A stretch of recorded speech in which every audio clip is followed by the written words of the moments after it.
Welcome to day number 3 of the prequels for Taxi's 25th annual road rally. Woohoo!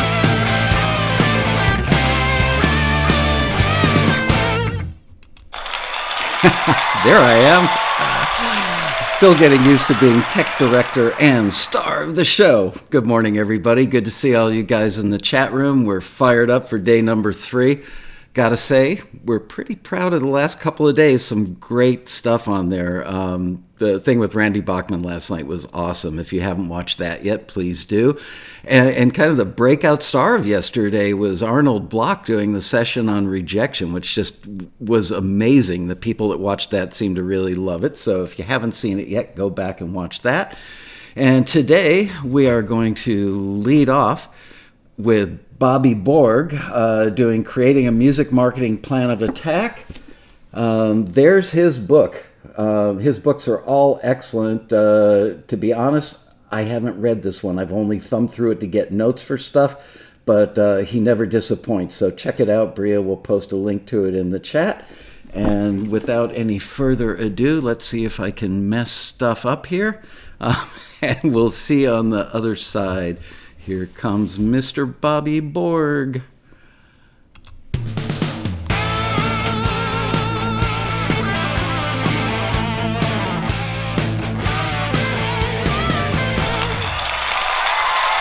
Hey, Michael, thank you so much for having me at the Taxi Road Rally 2021. Hey, everybody, my name is Bobby Borg, and welcome to this very, very short, about 50 minutes or so, topic that I'm going to discuss with you today, which is called music marketing for the DIY musician, creating and executing a marketing plan of attack on a low budget.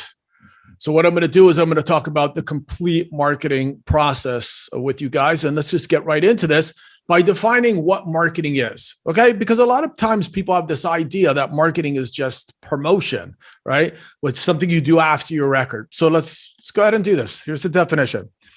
Marketing is the process of creating products and services to satisfy your target audience, increase awareness, and make sales. So marketing is the process of creating products and services to satisfy your target audience, increase awareness, and make sales. Okay, let's break that down.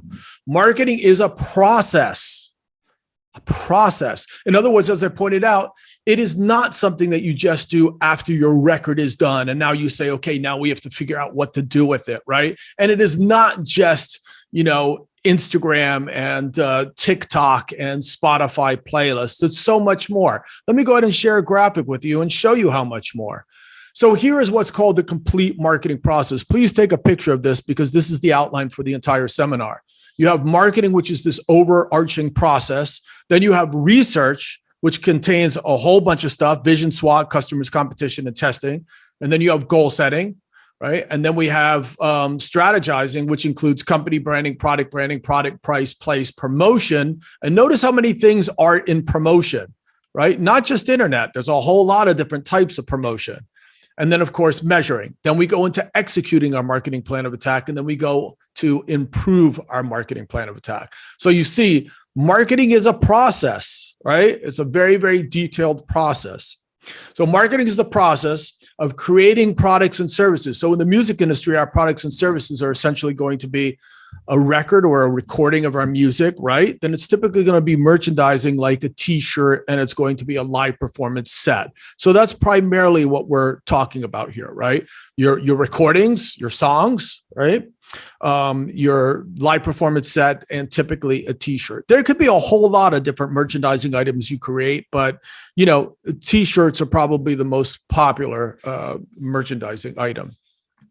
So marketing is the process of creating products and services. Now listen to this: to satisfy a target audience, right? To satisfy a target audience. Right? So first of all, let's work on that backwards. A target audience. You have to have an idea of the audience that is most likely to consume your products and services. Probably the biggest mistake a lot of musicians make is when they say everybody is our audience, right? So really, it is possible that everyone is your audience, right? But who is your most likely audience? The people who are most likely to purchase your products and services. Sure, there's always going to be people here on the fringe, But unless you have a lot of money to market to all these different segments, right? We need to put our money where it's going to matter the most. And that is our most likely audience. So you really want to have a clear idea about who your most likely audience is. And you want to satisfy them. Why do we want to satisfy them? Because we are not hobbyists, you guys. This is a business, right? And we actually want to pay our bills and even do better than that as well, right? And quit our day jobs or whatever the case might be.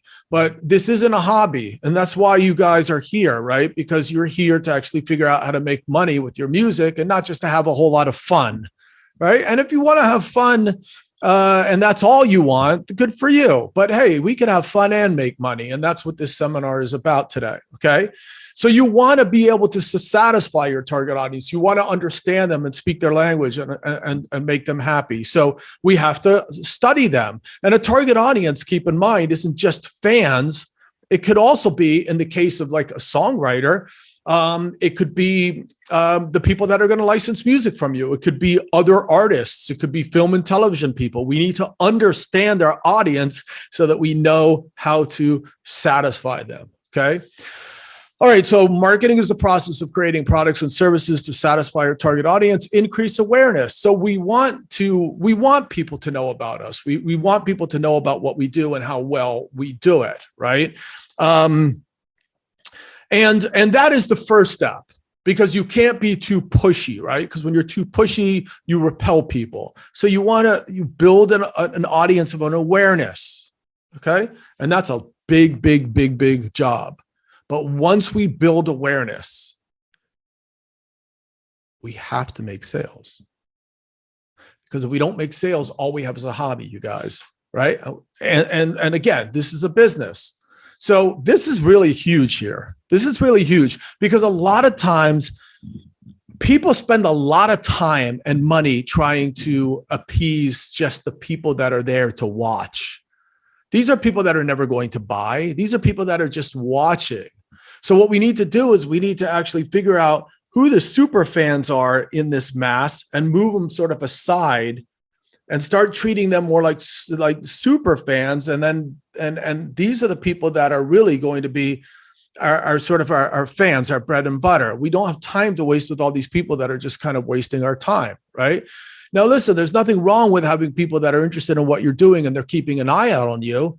But it takes a lot of your energy to sort of, try to work all these people when they have no intention of ever doing anything. Let me tell you a really, really quick story. I don't want to go off on a tangent. We're gonna keep with the marketing process, but this is an important part. Back when I was in a group signed to Atlantic Records, it was a big group, had huge management. We had Metallica's management, Guns N' Roses producers. We had Ina Maybeck, the Atu's attorney. We had Guns N' Roses producers, if I didn't mention that already. We were writing with Desmond Childs. Yes, Desmond Childs. You know who Desmond Childs is, right? Hit songwriter that has written hundreds of hits for a lot of people. So this was a really awesome opportunity. And I was taking care of a lot of the fan stuff, and like reaching out to the fans and that were engaging with us. I spent literally, I'm not kidding you, 9 a.m. and sometimes until 2 p.m. for months, because I really wanted this record to break. I remember there was this one fan that was writing a lot, and I just said, "Hey, it's really cool that you're writing a lot. This is great. So what's your favorite song on the record?" And this person actually wrote back this what they said. They said, "Oh, I don't have the record. I just write you guys because you're cool and write back." And I was just like, oh my God, if you amplify that by 10 or 100, what am I doing? This is a pen pal club. You know what I mean? And I'm afraid that sometimes, all of this stuff all day long, all you guys are doing is serving just a pen pal club, a bunch of people that will be there for you as long as you put a little heart next to their picture, but they won't come to your shows. They won't, stream your music. They won't purchase your merch. So we have to figure out who in the bunch is really the most valuable. Okay. So enough of that. So let's go ahead to start with our marketing process, because now that we know the definition of marketing, we can get going on this. Okay. Let me show you one more time, if I can, the outline that we're going to be covering today. So first, we're going to start with research, okay? And I'm going to talk about vision, SWOT analysis, customer analysis, competition, and testing and feedback, all right? So let's go ahead and talk about a vision first and foremost. All right, you guys. So back when I was about 12 years old, I could close my eyes and I could say, when I am 21 or around that age, I was looking somewhere about 10 years in the future. I want to be signed to Atlantic Records. I want to be in a rock band with 3 other guys that sell T-shirts and go around play around the country playing live perform sets and releasing records. And ultimately, I wanted people to feel good about themselves after they came to a show. They could leave going, you know what, I'm going through some troubles and stuff, but these guys are very relatable. I can relate to the themes they're saying, and all of it has a positive sort of ending. And that's kind of the vibe I wanted to put out into the world. I knew what label I wanted to be on. I knew exactly what I wanted to do. And hey, 10 years later, I was doing it. Okay, so I'm not going to break out the yoga mats and the incense and start chanting or anything, but there's something to be said about creative visualization. And what I want you guys to do is I want you to think about where it is that you're going. What is the end goal? Like, why are you here at the Taxi Road Rally? Why are you watching this and spending all your time and energy to do this? Where are we going? Okay, don't just say, oh, I'm just going to work hard and whatever I get, I take. Because when you know where you want to go, it's easier to map out the directions to get there. And when you have directions to get there, it's possible that you actually arrive, right? But when you're going somewhere and you don't have directions and you're just kind of like wandering around, that's sort of an aimless strategy. We want to have an endpoint in mind. So I want you guys to think about your vision. And a vision is typically made up of, as I pointed out in my own example, there's elements of being very specific. I knew I wanted to be with Atlantic Records. I knew what I wanted our music to impart onto the world, right? These are the things that you should take a minute to really think about, okay? And you might be saying, hey, Bobby, I thought this was going to be, all the Instagram hacks, and you were going to teach us about the YouTube algorithm. And you guys, that is all secondary to what we're talking about now. These are the fundamentals. And if you don't have these fundamentals, we're just kind of throwing stuff out there and hoping it works and sticks. Everything you should do should be based on these fundamentals, okay? So the first thing is you have a vision, comes from your heart. Okay, this next step is what's called the SWOT analysis. Any of you that understand business already know what SWOT is, right? SWOT stands for strengths, weaknesses, opportunities, and threats. But I actually convert it to be what's called an OSWT analysis: opportunities, strengths, weaknesses, and threats. And that's going to be the next step, is opportunity. Does your vision represent a profitable marketing opportunity? Wow. Right? Does your vision and what you want to do represent a profitable marketing opportunity? Think about that. Now, I'm not doing this to crush your dreams, but we simply have 3 choices. We can either sit in our room and just make the music we like and not care what anyone thinks about it, just as long as we're happy. Right? We could do the exact opposite, sell out and try to do exactly what the industry wants us to do and fans want us to do. And then maybe in the end, not feel truly satisfied or even regret, kind of just selling out.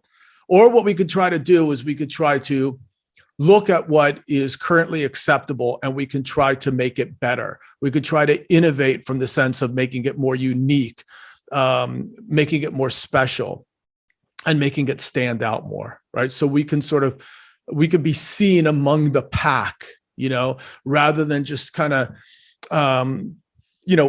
either not paying attention or either just like trying to sell out and do exactly what everyone else is doing. Or we could take information from the marketplace and we can sort of identify where the opportunities are, where are the trends, what's happening next in music. Those are the things that we need to be looking at. Very, very important concept that a lot of people don't think about. So we want to find our opportunity and identify that. Then we want to ask ourselves if we truly have the strengths to go after that opportunity. Now, this is another huge one because I think a lot of us sometimes work from this perspective of sort of denial. As long as it makes you happy, it's like we don't even think about it. Do we really have the voice to be singing our tracks?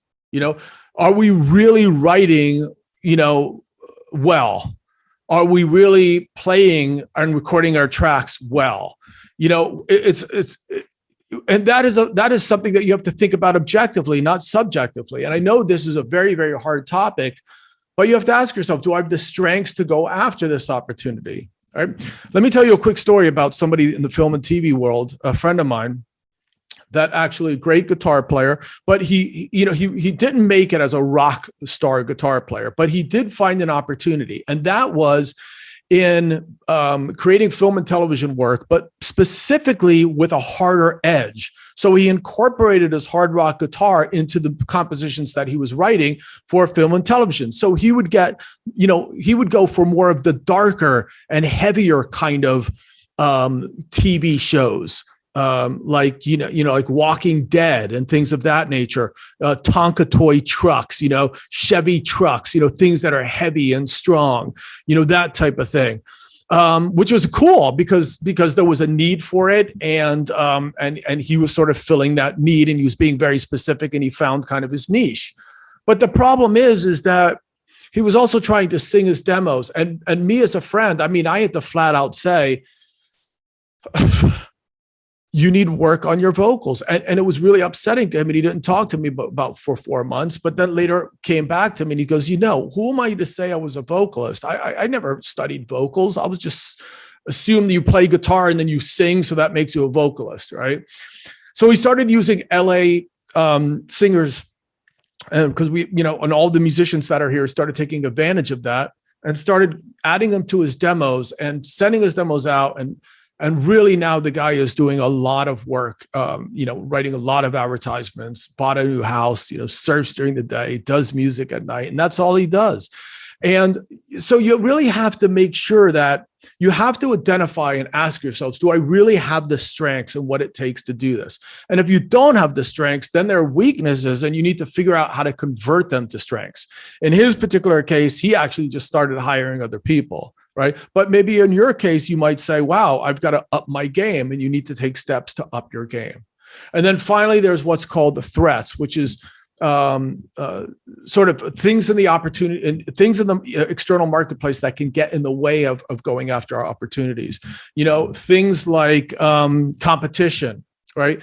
Things like legal issues. A lot of my students in Los Angeles are from another country. So visa issues is obviously going to be a hurdle that they have to overcome. Even, to be quite honest with you, COVID is an external threat. But these types of threats are truly very, very deep, and it's hard to predict these kind of things. But you need to be ready for all of the threats that come up. Okay, so now we have our vision. We've sort of, thought about whether or not anyone cares about our vision, and we looked outside into the marketplace and within to make sure we have what it takes. Now, what you need to do is you need to move on into our customers, and we need to research our customers. Based on what we already have, now, who are our most likely customers going to be? Who are most likely going to be the people that consume our products and services? Because that's who we want to focus on. The world is not your market. Now, I know people will say, well, anyone could listen to my music. And I go, yes, anyone could listen to your music, but who is most likely to listen to your music? And the reason why is because we need to focus all our time and energy into these people first and foremost. And then afterwards, we can start marketing to these folks too. And keep in mind that when you're trying to go after this audience, it doesn't mean that these other people can't buy or listen to your stuff. It just means that you're focusing right here. And the reason why is because we have limited resources, number one, but also number two is that you don't want your marketing messages to try to kind of be watered down to make everybody happy, because then you're going to just make everybody sort of happy. So you want to figure out, who am I talking to? And you want to make these folks happy. Okay. And all of your decisions need to be based on this, all your marketing decisions. For example, in your advertising, right? When you run Facebook ads or you do Instagram posts, how do you think you're targeting your ads and getting the most bang for your buck? It's by understanding the demographics, the age, the gender of your most likely fan, the psychographics, activities, interests, and opinions, the activities that they do, the hobbies they have, the things that they believe in. These are all things ultimately that you are putting into ads. Geographics. A lot of people are like, the universe, it's like, really, is my audience literally the world? Am I trying to teach at universities in, China? Are my books released in Mandarin?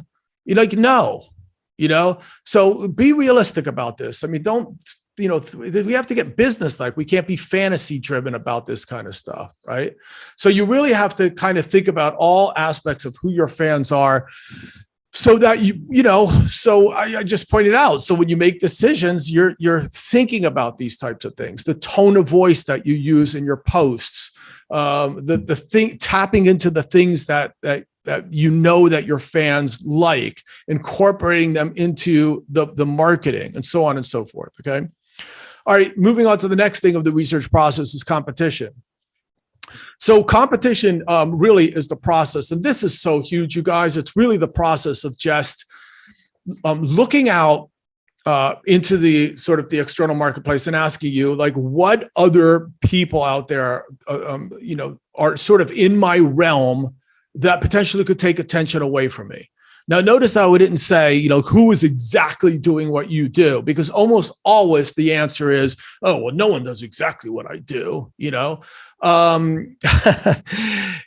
so we want to think about who is sort of in the realm and potentially could take attention away from us. And then we want to study them, and we want to find out what they do right, and just basically piggyback on a lot of stuff that they're doing, because they're already going to have a list of radio stations they were played on. They're already going to have a list of shows that they played. They're going to already have a list of licensing situations they got themselves in. You can grab those things and you can go after those things too as well. Right. So what you're doing is you're learning from your competitors. Competitors aren't your enemies. You actually can learn from them. Right. And then most importantly, what you want to do when you're looking at all the different people that are in your realm is you want to find the things that make you different and the things that are different and relevant to your audience. Okay. This is what's called a competitive advantage, or your positioning. Right. For example, let's go back to my friend again. Right. He didn't just do film and TV music. He did film and TV music for sort of heavier, sort of crunchier, like hard rock sort of situations, rather than just sort of trying to appease everyone. He had a particular vibe that he was trying to niche out. So think about this. This is important. What is your competitive advantage? What makes you different? And keep in mind, competitive advantage could be a number of things. I mean, it could be the tone of your voice, right? Could be the way you phrase things. It could be the instruments that you use.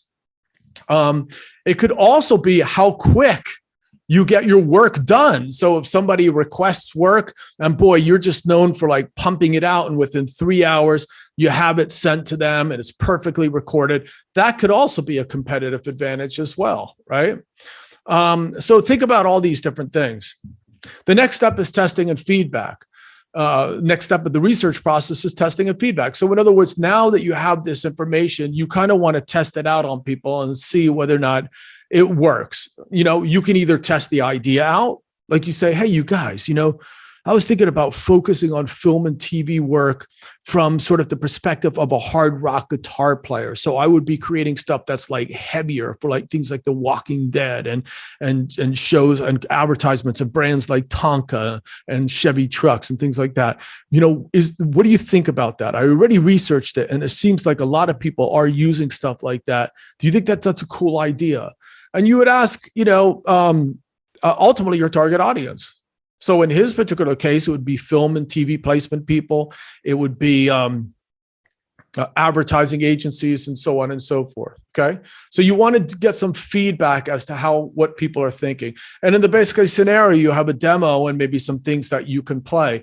And the whole idea behind that is you don't want to spend a whole lot of time and energy if you're not getting some sort of feedback back, because you don't want to be spending 2 or 3 or 4 years sort of chasing something that maybe wasn't a good idea in the first place, right? So testing and feedback is the breakfast of champions. I mean, really, people are afraid to do this because they don't want to hear people's sort of views, but it's so important, you guys. I mean, it really is. All right. Now let's go back to our chart and see where we are. So what we just did is we just did the first step of the marketing process, which is research. And what we want to do is move on now to goal setting. So we've covered vision, SWOT, customers, competition, and testing. Okay. So now let's talk about goal setting really quick. So goal setting is really the process of dissecting your longer term vision into smaller sort of bite-sized pieces and asking yourself, what do we need to get done first? So in other words, on the way to me getting that deal with Atlantic Records and me being in that band, right? What was the first step in that process, right? Because you're not going to go from zero to hero. So you have to break that down and you have to ask yourself, okay, here I am right now, but where am I going to be this time next year? Or where am I going to be in 6 months? So goals should be at least 6 months to a year out to give you enough time to obviously accomplish them, right?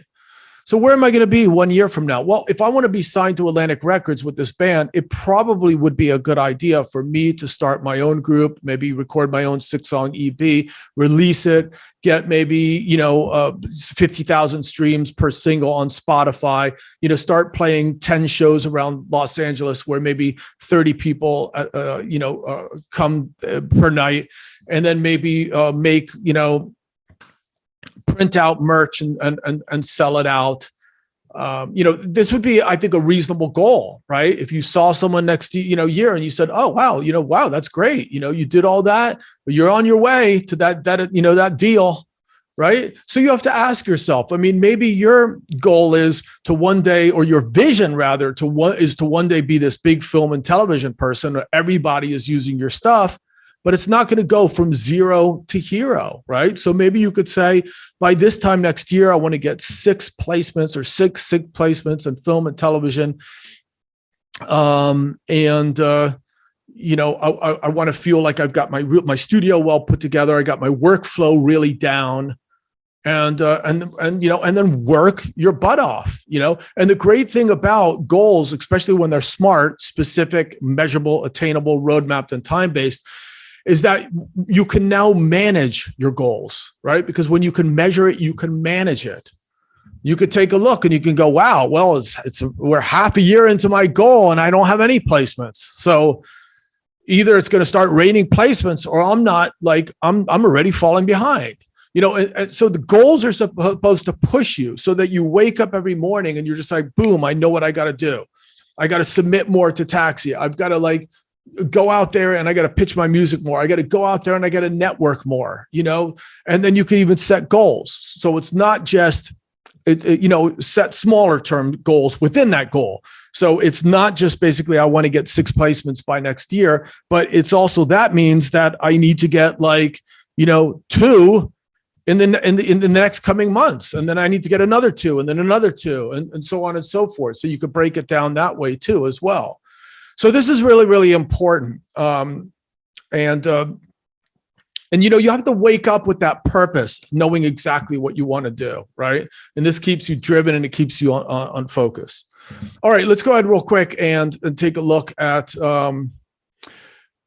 what else we got here on our thing. So we just went to goal setting. Now we're going to talk about strategy, and we're going to talk about company branding, product, price, place, promotion, and measuring. So this is a lot of stuff here, you guys. So let's go ahead and start trying to break this down. So first of all, company branding is important because it's pretty much how people are going to see your company. You are a company, right? And you have a name, and you have a logo, and you maybe even have a slogan, and you maybe even have a certain way of dressing. and maybe you even have a certain personality or attitude, right? Now, all of these things need to be aligned with each other, So for example, my name is Robert Michael Borg, but in the music industry, I changed that to Bobby because Bobby sounds a little bit more, at the time when I was trying to go into the rock and roll business, it sounded a little bit more playful, a little bit more, like Bobby Borg, instead of Robert Michael Borg, it just seems a little like Bobby Borg, the fonts I use are all impact fonts, very sort of strong fonts. My logo incorporates the things that are important to me, achievement, health, education, all of these things are very, very important to me. And that is all sort of part in my logo. And the logo is big and bold and has the Borg coat of arms in it, and then my slogan is, helping musicians turn their passion for music into a successful business. So it's Bobby Borg, music business consultants, helping musicians turn their passion for music into a more professional business, So, I mean, this all starts to paint like a picture of who you are, and this is important, so you have to create that package, no matter if you're a band, a musician, a music, person that creates music for film and television, it doesn't matter, create sort of a very identifiable personality, image, brand image in the mind of the customers. Then you need to do that for your products and services as well. So keep in mind, this all now reflects on, it passes down to the records you release, the song titles that you have, the live performance sets that you have, the t-shirts that you have. All of it needs to sort of, it needs to come from that brand, that it needs to all exude and be aligned with the products and services that you put out. So, how are you going to name your songs? Is that in line with who you are as a company? What's the name of the record going to be? Is that in line with the company? What colors are you going to use on the record? Does that align with your company? What fonts are you going to use? Does that align with your company? And so on and so forth. So it's a very, very important thing to create the image that you want in the minds of the customers by the brand identity that you put out into the world. Okay. All right, moving on to the next thing now is we've the company branding, product branding. Now we need to think about our products, right? How are we going to get our products made? You obviously need to think about this as well. And you need to think about, are you going to outsource or are you going to do it in-house? So if you're going to do it in-house, what kind of gear are you going to use? Do you have all the proper gear that you need? If you're going to outsource, who are the types of people that you're going to outsource to? Do you have a relationship with them? Could they get you a good price? You building this kind of team around you is important, So for example, if I have a YouTube channel, which I do, it's Bobby Borg, Music Business 101, and I do videos twice weekly. So if you guys want to check that out, I'd love you to go over there and subscribe. I have like this whole workflow, what cameras am I using? What lighting do I have? Who's my light and tech guy? Who does the thumbnails? Who assists me with editing, or what software and tools that I use for the editing? All of that stuff you need to really, really think about, and you need to kind of really get together. And the reason why is because you can't, for example, producers are extremely busy. You have to plan ahead. You can't just all of a sudden pop in on someone and say, "Hey, I just got this offer for BMW and I got to pump out something tomorrow," and that whole thing that whole machine needs to be in place. Okay. So that's product, but with product also comes customer service. Because really built into the product is the customer service and how you treat the customer. I mean, think about it. You guys don't go to a restaurant just because the food is amazing. You go there because of the customer service. They had parking. It's located in a great location. The ambience is really beautiful. The waitresses and waiters are extremely professional, right? I mean, you don't just walk in and they throw the food on the floor and you eat it and you're like, wow, this is the best burger in the world. You're also going because of the customer service, right?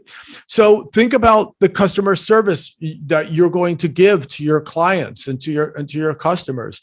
This is a very huge thing. Even writing a thank you note every time someone gives you a placement, or even after someone turns down a placement, thank you very much for this opportunity. I'll be in touch. I hope you'll do the same if you think you find something that does accommodate me. People take notice to this stuff, you guys, and people like to work with people that they like. So you really need to be professional in this way and think about how you can go the extra yards from a customer service perspective too. Getting things to people fast, offering a guarantee. Giving people 3 or 4 mixes rather than just one mix, things of that nature. It's really cool because me professionally, as a person that was in bands in the first part of my life and was signed to major labels. By the way, I never really even introduced myself, but I was a former drummer. I played in major label bands. I was in the band Beggars and Thieves. I was also in Warrant, which is a multi-platinum rock group. I'm a professor at USC Thornton School of Music. I have written about 7 books about the music industry. One, which basically this is based on this lecture. It's called Music Marketing for the DIY Musician: A Creative and Business Perspective. And I wrote another book called Introduction to Music Publishing and Business Basics for Musicians. All these books are on Amazon. I hope you guys will check them out. But point being is that when fans write me from like 20 years ago, I'm so happy that what they say about me is great stuff. You were awesome. You met us backstage. You signed autographs. You let us see the tour bus. You were so nice. I'm just going like, wow, thank God, because back then I was kind of a little bit in the clouds, but thank God I kept a good business mind, and people remember that. So you need to actually really think about the customer service that you're doing, right, as well, which is very important. So now we move into pricing. What do you price your products and services for? Now, if you were a band or a solo artist, that's kind of a difficult question, because obviously when you throw stuff up, there are already streaming rates in place. When you play a live performance, sometimes club owners want you to play for free or it's pay to play, but think about maybe what you want to sell your merchandise for. And be creative in these ways too, 2 for the price of 1. And so you mark it up so that when they, but when they buy 2, they get it for less, creating bundle packages. There's so many things you can do. Lost leader pricing, where maybe you have something for free. Hey, you guys, afterwards, go down to our booth and get a free patch. But then when they go down to the booth to get the free patch, there's somebody wearing the shirt with all the patches on the shirt. And they're like, hey, do you want a shirt with that patch? So you lead them in and then you try to make the sale. I mean, there's so many different pricing strategies that you really need to think about this. In the film and television world, you need to know sort of, what are the rates? I mean, what is normal? What's fair? What should a sync fee be? What should the all-in fee be for the master and the sync? We need to kind of understand pricing, right? It's not just this arbitrary, thing. So you need to understand pricing. Moving on now to promotion. Wow. So promotion is the biggie, right? When we have promotion, let's go ahead and take a look at the file real quick. We have so many different types of promotion. I mean, we have, publicity, advertising, internet, word of mouth, guerrilla marketing, radio promotion, sponsorships, direct, face-to-face, and sales promotions. You guys should be using different elements of all these different things. So really, first of all, promotion by definition is really the act of letting people know that our products and services exist and getting them to care. Right. So promotion is the process of letting people know that your products and services exist, but most importantly, getting them to care about your products and services. So just keep that in mind. No matter what you do or how you do it, you always have to remind yourself about what you're doing. Are you letting people know about what it is that you do and who you are? And are you getting them to care? Those are the two things that you really have to think about. So when you post a picture of you eating pizza on Instagram, is it telling them about what you do and what you have to offer? And is it getting them to care? Now, some people could argue that, by putting a picture up of you eating pizza on Instagram, it's kind of helping them to sort of become more endeared to you on sort of a personal level. And they might, kind of look at you as being sort of a normal person. And is that kind of like a roundabout way of getting them to care? Yeah, yes. But however, maybe it could be cool if you are like eating pizza in the studio, like while you're recording your single, and you could say something like, "Hey guys, in the studio, recording my new single for my record and just taking a pizza break. It's so good. Who likes pizza out there?" You see how that is just a little bit different and maybe a little bit more thoughtful, because we really want to spend all the time that we can, really directed towards what we're trying to do. Now, if you want a personal Instagram for your family, then you should start one. But maybe you shouldn't mix those two things together. You should be sort of, when people go to your Instagram, boom, it's all sort of fits your brand. It's all music related. All right. So let's talk about this a little bit. So publicity really is what's called earned media. So basically what that means is that you earn it. I mean, you can't pay for people to do it. You earn a review in a blog. You earn someone coming out to your show and reviewing you. And the way you earn that is through a number of different things, through making contact by reaching out to them with an EPK, electronic press kit, so that, they say, "Hey, okay, thanks for this press release," or, "Thanks for this one sheet that you sent me, that gives me information on one sheet of paper about your group and what you do," and things of that nature. Maybe writing to somebody and asking them, "Hey, would you be interested in writing about us in your blog or putting us on your playlist," etc. But really, the end goal here really is to make sure that other people are writing about you, and it's not just you writing about yourself. So right now, if I did a search of me on Google, there would be hundreds of different websites where people are reviewing me, interviewing me, posting quotes about my books and about, what I do. It's not just me talking about me, right? So if you searched yourself, the first couple searches are going to be like Bobby Borg on Twitter, Bobby Borg on YouTube, Bobby Borg on Facebook, Bobby Borg's home website. But then beyond that, there's tons of interviews and stuff. Can you guys say the same about yourself? I want you to be able to say yes. So it's really, really important that you seek out other people that can write about you. That's essentially publicity in a nutshell, right? Advertising is when you pay people to say great things about you, essentially, right? In the best case scenario, I think your advertising today should be focused on online advertising. That's where you're going to get the best bang for your buck. Facebook ads, Instagram ads, YouTube ads, maybe TikTok ads as well. This is where, again, you're paying for people to see you.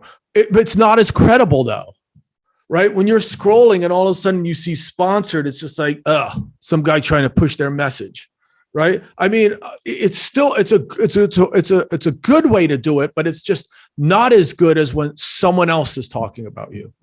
Then, of course, there's internet. We don't really have to talk about that simply because we know about all the things that we should be doing on the internet. The one thing I would just like to say about the internet, though, is that, or online marketing, whatever terminology you'd like to use, is just make sure that it's not just all like me, sell. It's got to be this sort of gentle dance of sort of throwing stuff out there, and then maybe gently asking for the sale.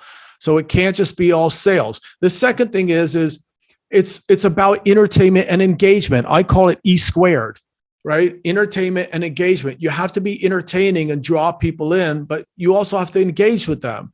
So if someone hearts your picture on Instagram, heart them back, write something, say thank you to them, right? If someone comments on your YouTube channel, go to their YouTube channel and comment on them. Think about if you were in a club and someone came up and tapped on your shoulder and said, hi, and like you said nothing to them. You're not going to make friends very fast, are you? So I want to give you guys a challenge. For the next week, everyone that likes you or says something on your Instagram channel or on your Facebook or whatever, I want you to make an effort to write back to them, say thank you, also go to their profile and write something about them. And let's see whether or not that affects your numbers in any way, shape, or form. Well, let's just go ahead and limit this to Instagram and let's see what happens on Instagram, okay? Or if you want, you could do it on TikTok. So everyone that likes your TikToks or likes your Instagram, I want you to like theirs and I want you to say something to them and see whether or not that starts increasing your fans and followers and even your views. Okay. And then get back to me, bborg@bobbyborg.com. Email me. Tell me what the results are. All right. Moving on. There's word of mouth marketing, which basically means trying to get people spreading the word of mouth about your products and services. And the way people start to spread the words about your products and services is by your products and service being amazing. When things are amazing, people talk. But that's easier said than done, but certainly you can start getting people to talk about you by doing contests, by creating sort of mysterious ads because they're like, what's that? It sort of piques their interest. It could be by reaching out to influencers. And I'm not just talking about Instagram influencers that you have to pay. I'm talking about local influencers, local people. It could be the radio DJ, the bartender. It could be the barber. These people talk. They're local influencers. So, reaching out and getting people to talk. That's how you create a word of mouth pretty much. Guerrilla street marketing is doing street stuff like stickers and stencils on the streets and stuff like that. That is good, especially when you're a band. Radio obviously is getting played on college radio, doing interviews on college radio. Let's just say, for example, or commercial specialty shows. They're the special shows on huge stations, like in the evening time, like on Sunday night from 9 to 10, there'll be like a guerrilla radio show for local marketers, for local artists. I can't believe sometimes these shows, like these major radio stations that will feature local artists. And I'm thinking, where's all my local artists? Come on, you guys, get on there. Sponsorships are where symbiotic relationship where two companies share in promoting each other. This is actually very, very important because especially big brands can really do a lot to sort of push you. I was endorsed as a professional drummer with Tama, Dean Markley, Zildjian, ProMark Sticks, and they would put me in big ads and magazines, and then I would play their equipment and I would show off, wear the shirts and stuff like that. So it's this kind of like big companies getting behind and helping push you. That's an important thing as well. Direct marketing. Hey, you know what? If I got a call that said, "Hey, Bobby, you come into our show," I would be like, wow, right? Old school is maybe new school, right? Who does that now, right? But I can tell you there are a couple of people that do. And when they do, it really grabs my attention. So, utilizing things like direct marketing, direct email, having an email list together. If you guys don't have one, you should. Even text messaging, those are all direct. Face-to-face selling is eye-to-eye networking, trying to take a music super out to lunch, trying to take a club booker out to lunch, talking to them, going to conventions, trying to sit down, pick people's brains. When you're looking at people eye-to-eye, it's a whole different level of communication, and people work with people they like. And if you know how to make people like you, you're going to get hired a lot, right? So this is a really, really, some people are awesome at this stuff. Some people are horrible at this stuff. But if you're horrible at it, I would suggest you start getting good at it. And then sales promotions are things like coupons. They're trying to stimulate a quick buying response in people. Okay. All right. Let's go ahead and move on real quick because we're running out of time. I also want to talk about once you have all of your strategy done, you also want to make sure to measure your marketing so that you actually know what's working and what is not working. This is extremely important because you don't want to throw good money after bad. You want to put your money where you're getting results. Okay, so you need to measure your marketing. Then you need to assemble your marketing plan of attack by putting it together, writing it down. As they say, if it's not on paper, it's only vapor. Getting it out of your head, putting it on paper. You start to see how everything aligns together. You start to make changes. You start to get more on track.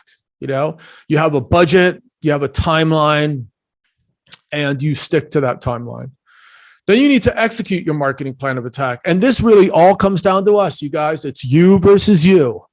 Let me repeat that. It's you versus you. It's you that says, "Ooh, I'm too tired. I don't want to work out," right? Right. But your other side could say, "No, you're going to work out." I mean, I could tell you stories about me at 2:00 in the morning, like jumping out of bed and working out just so that other side wouldn't win, because I held myself very accountable for everything. I still do to this day. Right. It's like, hey, I said I was going to get it done, so I need to get it done. And that's just it. I'm not going to let this mind play games with me. So you guys need to remember, it's you versus you. Now, in some cases, I understand the world gets in the way, health issues, family problems, and stuff like that. But you have to try to overcome. We all have our challenges. You have to all try to overcome them. All right, moving on, improving. You always have to be looking at how you can improve your marketing plan of attack by taking in information from the marketplace, seeing how things are changing. Of course, things like algorithms are always going to change. Oh, the YouTube algorithm changed and stuff like that. It's important to understand that stuff. But I'm also talking about things like sometimes you'll have a plan and you put it out there, and then you see that maybe it's not working the way you wanted it to, so you adjust it. So, for example, with my YouTube channel, I found out, I actually recorded a year and a half of material in advance, right? Because I thought I would be saving myself time. And then as I started releasing them, I started learning new things about my channel, and I said to myself, wow, I need to change all the work that I already did. So I had to redo my whole ordering. I had to remix and master all the different videos and stuff, because as I was putting them out there, I was getting in new information from the marketplace that was telling me, the direction I had to take. So you can't be like stubborn with your plan in the sense of like not willing to change it and let it grow. But you have to be stubborn enough to actually execute it, of course, right? All right, you guys. Also with improving your marketing, obviously today after this lecture, it's not like now you know everything you need to know. You need to keep on, pushing yourself. So I would suggest you guys, I would certainly love if you picked up a copy of the book that relates to this lecture. It's called Music Marketing for the DIY Musician. Creating and Executing a Plan of Attack on a Low Budget. It's a pink book, second edition. It's available on Amazon. It's got templates that match literally every single one of these sections. It's got sample marketing plans in the back of the book. And this book is used at top schools. It's used at USC, UCLA, at Belmont. It's used all over the place. So hopefully you guys will check that out. Hopefully you guys will check out my YouTube channel, released twice weekly. That's 100%, free for you guys. It's www.youtube.com/Bobby Borg. Also, if you guys want to get on my mailing list, it's bobbyborg.com. That way you'll receive information directly from me. You'll also receive information about some opportunities, some networking things, some job opportunities and things of that nature. So a lot of good stuff and a lot of fun. So I think I better cut out of here early, you guys. Peace, love. I'm Bobby Borg, helping musicians turn their art into a more successful business. Signing out. Thanks, you guys. Cheers. The amazing one and only Bobby Borg. Guy blows my mind. You know me. I love marketing anything, and Bobby is great at it. I want to hold up the book again. I actually misspoke at the beginning. I have read the first edition of this book cover to cover. It is great. The second edition is actually much thicker and updated. Came out pretty recently. So check this book out. Bria will put a link to it in the chat.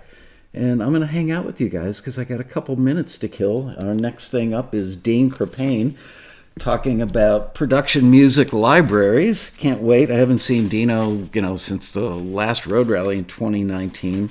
He's always amazing. How are you guys enjoying the rally so far? Pretty good info, I think, right? Actually, I know. Good morning, Marion. Hello, Smudgy. Olympia Piano, Ann House, hello, Katrina Seifert, Elliot, Alex Dillon, Marion Laird, Martin Frog, wow, the gang is all here, Chris Freeman, Kip Johnson, everybody's saying hello, good to see you guys. And we're sorry about the frame size. We had to increase the frame size And we didn't do that before, but that's, we don't have a control room full of people to take care of this stuff. It's just me and Bria. And she's been doing an amazing job. You guys have no idea how many little details there are to turn the Lasco family kitchen table into a TV broadcast studio for a week. Third day already. I can't believe it. Ed Hartman, hello. JVB, how are you? Tom Valdez, wow, you guys are here. All right, so I'm going to sign off. We're going to start getting ready for the next thing, which is, hold on. It's technically called Production Music Libraries, what they are and what they do for you with Dean Crepane. And that starts at 10:30, so hang out. We'll see you guys in a little bit more than a half an hour. Lovely to see you all this morning. See you in a bit. Bye-bye.